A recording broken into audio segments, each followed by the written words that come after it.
마닐라에서 CBMC 지도 목사로 있고요. 지금 미디어 사역 하고 있습니다. 여러분, 성경에서 가장 성공적인 부흥사가 있다면, 성경에서 가장 성공적인 선교사가 있다면 누구를 꼽을 수 있을까요? 바울도 꼽을 수 있고, 또 구약 같으면 또 부흥의 역사를 이뤘던 엘리야 같은 사람도 큰 갈멜산에서 승리를 이룬 것도 있겠고, 이런저런 이야기들을 할 수 있겠는데요. 오늘은 여러분들과 함께 요나에 대한 이야기를 나누려고 합니다. 우리 요나서 말씀 한번 같이 읽고 말씀 전하려고 합니다. 요나서 4장 1절부터 4절까지 우리 한 목소리로 같이 읽겠습니다. 시작. 요나가 매우 싫어하고 성내며 여호와께 기도하여 이르되, 여호와여, 내가 고국에 있을 때에 이러하겠다고 말씀하지 아니하였나이까? 그러므로 내가 빨리 다시스로 도망하였사오니 주께서는 은혜로우시며 자비로우시며 노하기를 더디하시며 인애가 크시사 뜻을 돌이켜 재앙을 내리지 아니하시는 하나님이신 줄을 내가 알았음이니이다. 여호와여, 원하건대 이제 내 생명을 거두어 가소서.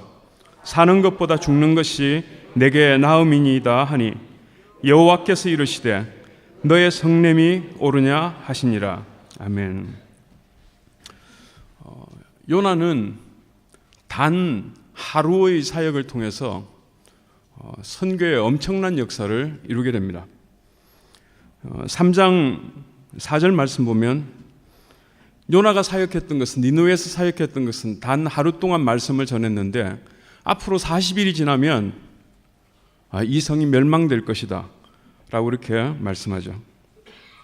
그 당시에 이 니느웨의 상황에 대해서 요나서 1장 2절에서는 악독이, 그 요나성의 그 니느웨 성의 악독이 하나님께 하늘에 상달되었다라고 할 정도로 심각한 죄악 폐역의 상태가 니느웨였던 거죠. 하나님께서는 그 폐역함을 차마 방치할 수 없었기 때문에 요나를 통해서 40일이 지나면 성이 멸망될 것이다 라고 하는 메시지를 전하게 하십니다. 하루 동안 외쳤는데도 불구하고 그 니느웨 성이 폭발적인 회개의 역사가 일어나는 것을 봅니다.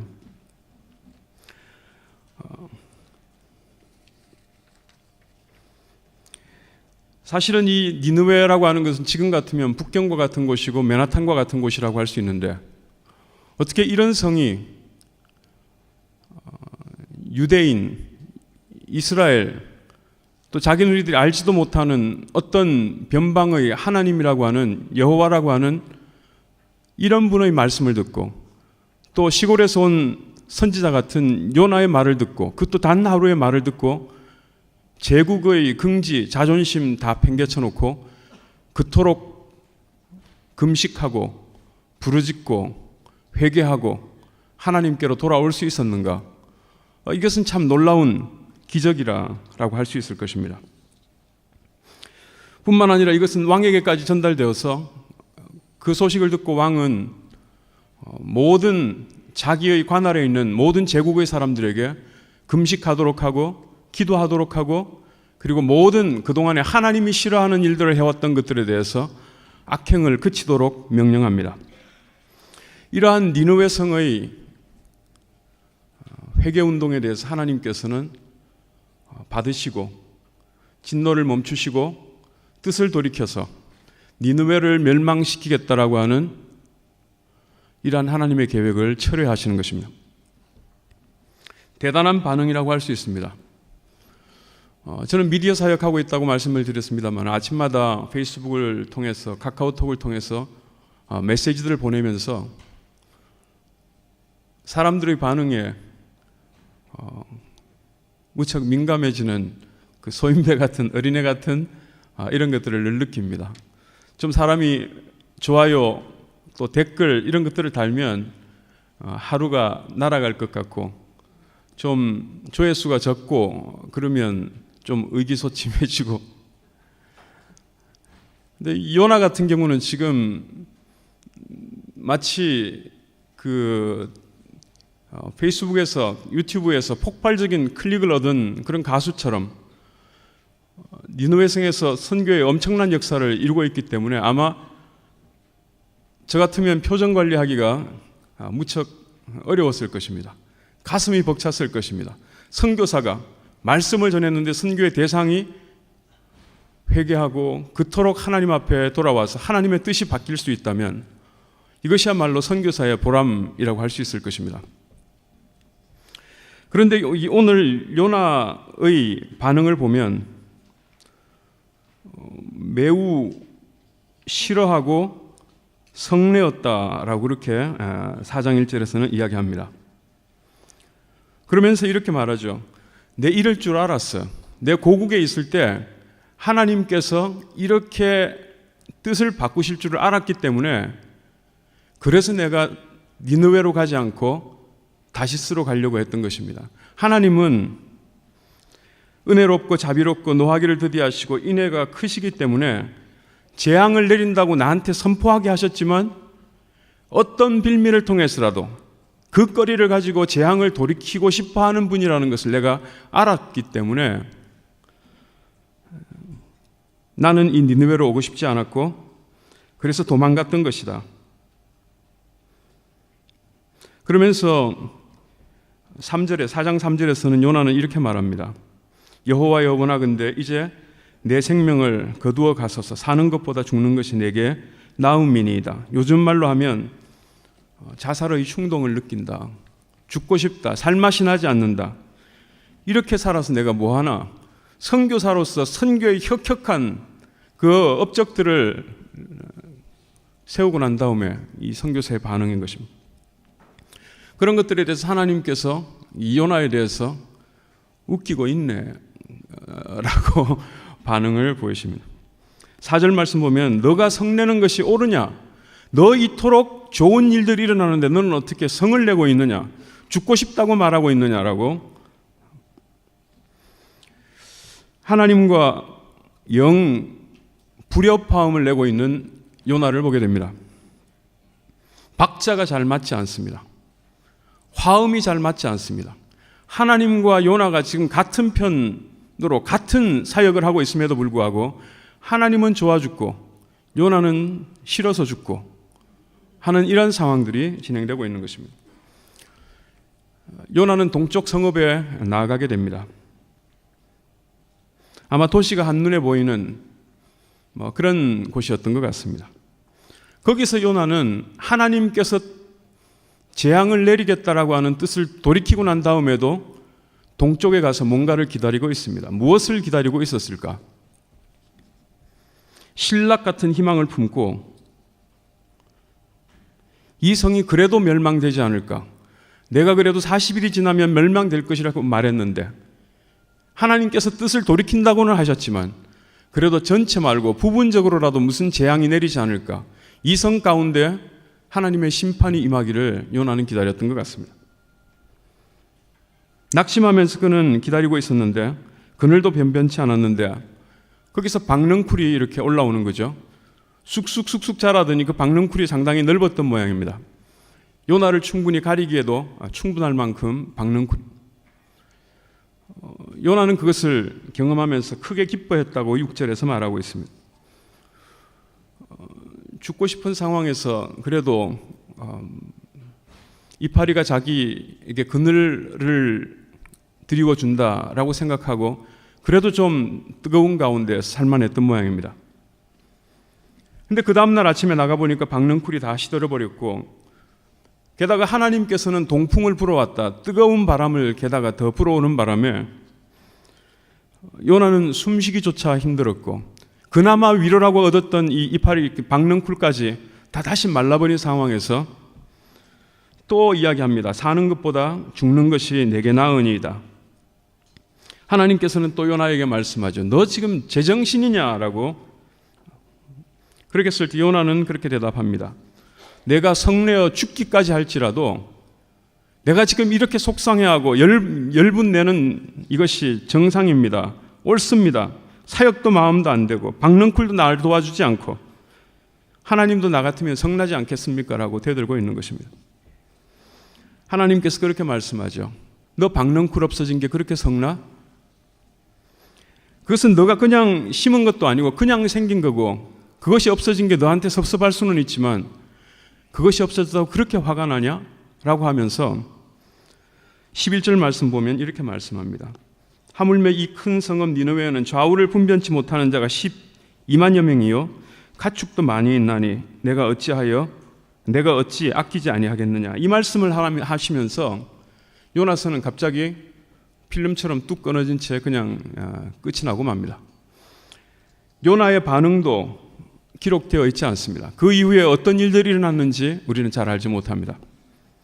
그러나 이 요나서 제일 끝절을 통해서 하나님의 마음을 우리는 충분히 느낄 수 있는 것 같습니다.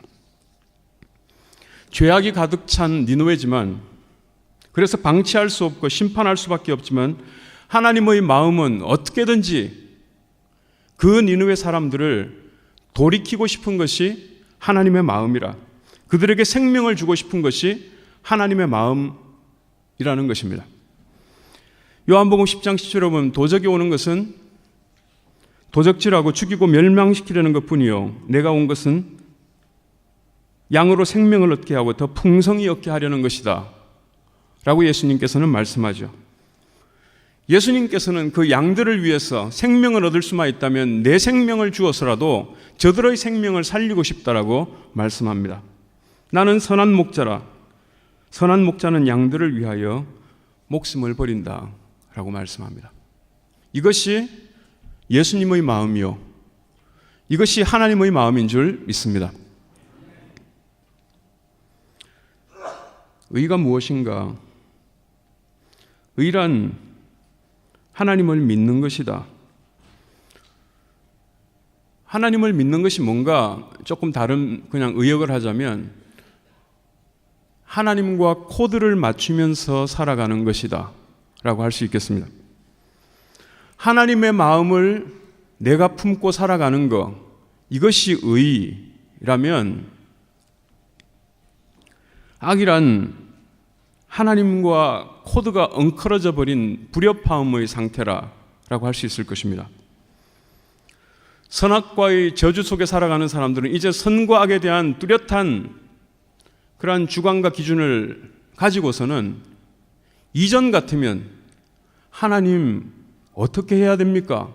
라고 묻고 하나님께서 이렇게 하라 라고 하면 그렇게 했을 사람이 이제는 선악과를 먹고 나름대로 이제는 내 안에 선과 악에 대한 기준이 생겨서 하나님께 물어볼 것도 없이 이것은 선이고 이것은 악이다, 어떻게 저런 놈이 다 있나 정죄하고 판단하며 살아가는 것입니다. 자기 소견에 옳은 대로 살아가는 이 상태를 성경은 악이라고 말하는 것입니다.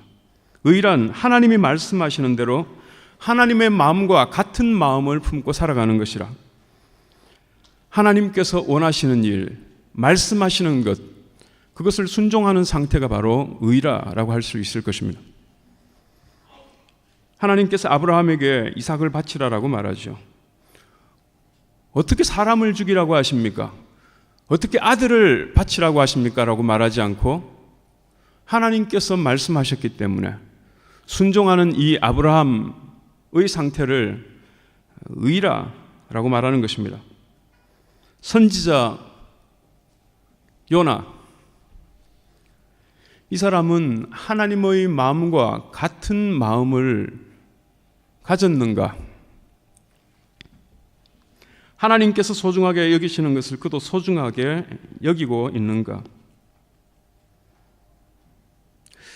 전혀 그렇지 못한 것을 우리는 이 요나서의 전개를 통해서 보게 됩니다. 왜 요나는 이렇게 하나님과 코드를 맞추지 못하고 있는가? 생각이 갇혀 있어서 그런 것이다. 요나의 생각은 자기 동족 이스라엘에 국한된 이런 생각들을 하고 있는 것입니다. 요나는 이기적인 사람은 아닙니다. 동족 이스라엘을 위해서라면 헌신할 만하고 죽기까지 자기를 드릴 수 있는 이런 사람이었을 것입니다. 그러니까 선지자가 되었을 것이고, 다시스로 도망가다가도 자기 때문에 풍랑이 일고 공동체가 어려움을 겪고 있구나라고 하는 것들을 느꼈을 때에는 나를 던지라, 나를 풍랑 있는 바다에 던지면 잔잔해질 것이다 라고 말하면서 이타적인 삶을 사는 사람이라고 할 수 있습니다. 이스라엘을 위해서는 그렇게 헌신적인, 자기를 비울 수 있는 사람이었지만, 그러나 이스라엘 밖에 있는 사람들에 대해서는 구원의 대상이 아니다, 자기가 애쓸 이유가 없다, 그 정도가 아니라 저들은 멸망받아야 된다라고 생각하고 있었고, 우리는 살고 번성해야 될 사람들이다, 내가 니느웨의 멸망을 위해서 뭔가를 하라고 하면 내 목숨 걸고 그 일을 할 수 있을 텐데, 니느웨의 구원을 위해서는 내 손끝 하나도 드리고 싶지 않아. 그래서 도망간 것이 니느웨에서 다시스로 도망간 것 아닌가. 하나님의 마음을 잘 읽었던 사람이 있습니다. 아브라함을 다시 한 번 더 말씀하죠. 하나님께서 지나다가 아브라함을 들리게 됩니다. 천사를 부지중에 대접해서 아브라함은 거기에서 약속도 받았지만, 그러나 하나님께서 이 아브라함의 집에 방문한 것이 부지중에 우연히 발생했던 사건일까? 저는 그 다음의 그 내고하는 상황들을 보면 반드시 그렇지는 않은 것 같습니다. 내고가 그렇게 진행되지 않습니까? 50, 그래서 서로가 쇼부된 것 아닙니까? 그런데 불구하고 45라고 했을 때 앵간히 마음 좋지 않은 사람은 이미 합의된 것을 왜 깨느냐라고 말했을 것입니다. 그런데 하나님께서는 그것에 대해서 순순히 받아주시죠. 40, 30, 아무리 마음 좋은 사람이라도 이렇게까지 이미 다 된 것들을 깰 때에 선선히 그것을 받아줄 사람이 없을 것입니다. 충분히 이익이 된다 할지라도 이것은 상도이가 아니지라고 생각하고 30 정도에서 자리를 박차고 일어났을 것입니다. 그러나 하나님께서는 20, 아브라함도 알았습니다. 화내지 말고요, 화내지 말고요. 화나게 할 짓을 하고 있다는 것을 아브라함도 감잡고 있는 것입니다. 10, 근데 하나님께서는 하고서 그대로 받아줘요. 왜 하나님께서는 이렇게 자꾸 물러서시는가? 하나님의 마음은 그 소돔성을 멸망하는 데 있지 않고 하나님을 말려줄 어떤 사람을 찾고 있는 것이라. 그래서 하나님께서는 지나가다 말고 일부러 자기를 말려줄 것 같은 아브라함에게 가셔서 그러한 내고를 시작하신 것이 아닌가. 하나님의 백성이신 여러분, 저와 여러분들이 하나님의 은혜롭고 자비롭고 노하기를 더시하시는 그 하나님의 성품을 덕보며 살고 있지 않습니까? 그런 하나님께서는 이 은혜에 우리가 감격할 뿐만 아니라 우리도 하나님의 마음을 갖고 살아가기를 원하십니다. 하나님의 마음은 여기 우리에만 있지 않고, 하나님의 마음은 이스라엘에게만 있지 않고 니느웨의 그 12만 명에도 여전히 있으며, 하나님의 마음은 아브라함에게 있을 뿐만 아니라, 그리고 또한 그 패역하기는 하지만 소돔성 사람들도 건질 수만 있다면 건지고 싶어하는 것이 하나님의 마음이라. 오늘도 저와 여러분들이 하나님의 마음을 갖게 되시기를 축복합니다. 기독 실업인들, 우리끼리 좋은 것이 기독 실업인회가 아니라 우리를 통해서 우리 밖의 사람들의 관심을 갖고 싶어하는 분이 하나님이신데, 우리를 통해서 그 밖에 있는 사람들에게 관심과 사랑과 구원의 손길과 하나님의 메시지를 전하라고 우리들을 이렇게 모아주신 것이라. 인공위성 이야기를 이야기하고 말씀을 나눌까 합니다. 저는 기계과를 전공했는데요, 그냥 인공위성이 왜 추락하지 않고 계속해서 하늘에 떠 있을 수 있는가? 만유 인력이 있기 때문에 인공위성은 지구로 떨어지고 싶어 하는데도 불구하고 어떻게 인공위성은 계속해서 그 고도를 유지하고 그 기능들을 수행할 수 있는가? 그것은 빠른 속도로 돌고 있기 때문에 생기는 벗어나려고 하는 이 원심력 때문이지 않습니까? 이 구심력과 원심력의 이 절묘한 조화가 있기 때문에 인공위성은 오늘도 추락하지 않고 있는, 어떤 의미에서 CBMC 아니면 교회, 모이고 싶어 하는 교회, 모이면 행복한 교회가 되는 것은 너무나 당연한, 만유인력과도 같이 그런 것들이 없다면 그냥 풀풀이 흩어져서 인공위성이 우주 미화가 될 것이기 때문에 논의할 필요도 없지만, 그러나 인공위성은 그 구심력만으로 존재할 수 없습니다. 바깥으로 나가는 힘을 적당하게 갖지 못하면 결과적으로는 고도를 점점 잃다가 어느 순간에 땅에 처박히고 결국은 망하게 되고 마는 것이라. 바벨을 우리는 어떻게 정리할 수 있는가? 흩어지고 싶지 않은 것입니다. 우리 이름을 내려고 하는 것입니다. 우리를 강하게 하려고 하는 것입니다. 우리를 넓히려고 하는 것입니다. 모든 관심들이 우리 내부적으로 세워져 있는 이 공동체를 일컬어서 바벨 공동체라고 한다면, 하나님의 공동체는 하나님의 마음을 갖고 우리가 있는 것이 좋지만 그러나 우리 밖에 있는 사람들에게 관심과 사랑을 베푸는 것이라. 그것이 바로 예수 그리스도의 성탄의 정신, 성육신의 정신이고 그것이 바로 선교해야 되는 이유요, 오늘도 저와 여러분들을 향한 하나님의 사명이라고 믿습니다. CBMC는 VIP 카드를 씁니다. 어떻게 하면 CBMC 이 모임이 활성화될 수 있을까? 생동감을 회복할 수 있을까? 가장 중요한 것 중에 한 가지는 VIP 카드를 쓰는 것이라 믿습니다. 전도 대상자 카드를 계속해서 유지하면서 우리가 모여서 어떤 프로그램을 할까 하는 이것보다도 우리의 관심이 잃어버린 어떤 영혼들을 향하여 계속해서 살아있을 때 그 관심을 따라서 하나님께서는 놀라운 기적들을 일으키시고 그 감격을 통해서 모이는 것이 즐겁고 그 간증들을 통해서 하나님의 그 살리고 싶어하는 12만 명의 니느웨 사람들을 하나님으로 돌이키는, 그리고 함께 기뻐하는 이러한 역사를 이루게 될 줄 믿습니다. 우리 같이 기도하고 마치겠습니다. 하나님 아버지, 우리에게 매몰되지 않게 하시고 우리 밖을 향하여 끊임없이 촉수를 뻗을 수 있게 하시고 나가는 것이 불편하고 위험해도 예수 그리스도께서 우리에게 오심으로 우리에게 구원의 역사가 이루어진 것과 같이 오늘도 CBMC 또 한국교회 바깥을 향한 관심들이 내부를 향한 관심과 대등하게 균형을 유지할 수 있게 하여 주옵소서. 그리하여 건강한 교회가 되게 하시고 하나님의 마음에 합한, 하나님의 마음을 시원케 하는 공동체가 되게 하여 주시옵소서. 예수님의 이름으로 기도합니다. 아멘.